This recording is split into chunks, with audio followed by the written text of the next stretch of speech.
warahmatullahi wabarakatuh. Perkenalkan, nama saya Intan Faira. Saya dari Prodi PGMI Unit 1 semester 3. Yang saya hormati Ibu Suhelayanti selaku dosen pengampun mata kuliah IPA. Di sini saya akan menjelaskan buku kedua, yaitu mengenai multiple inteligensi.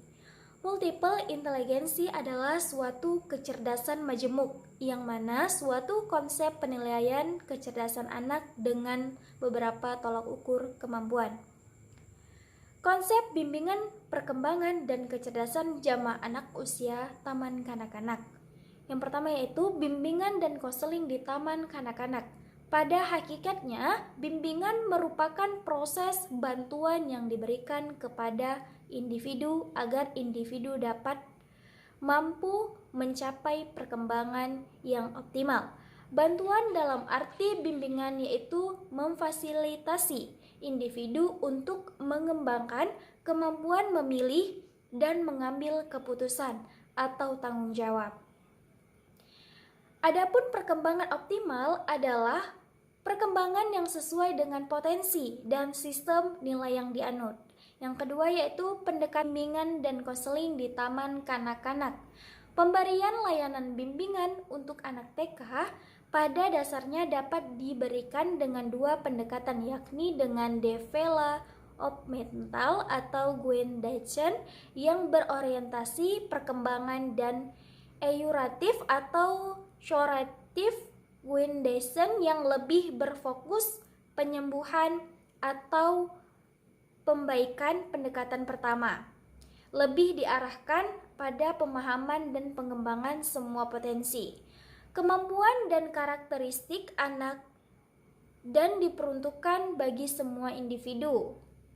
Sedangkan pendekatan yang kedua diarahkan untuk membantu menyembuhkan dan memperbaiki seperti perilaku penyimpangan anak sehingga dapat diatasi dan dipecahkan semua masalah yang menimpanya.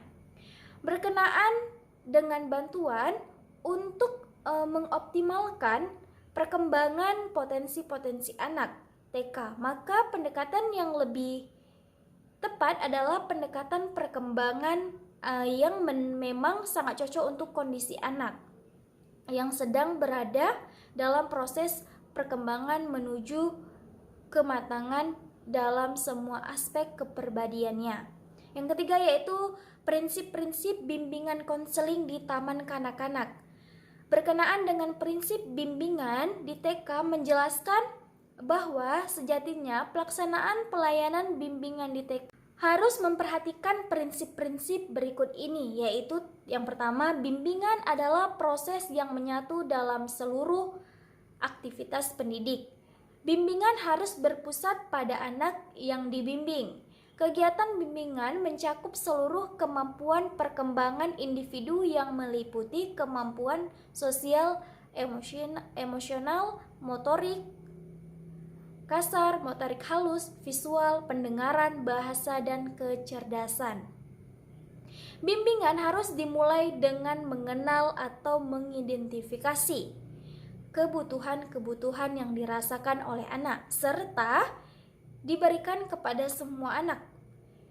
Seterusnya, bimbingan harus luas atau fleksibel sesuai dengan kebutuhan dan tingkat perkembangan usia TK.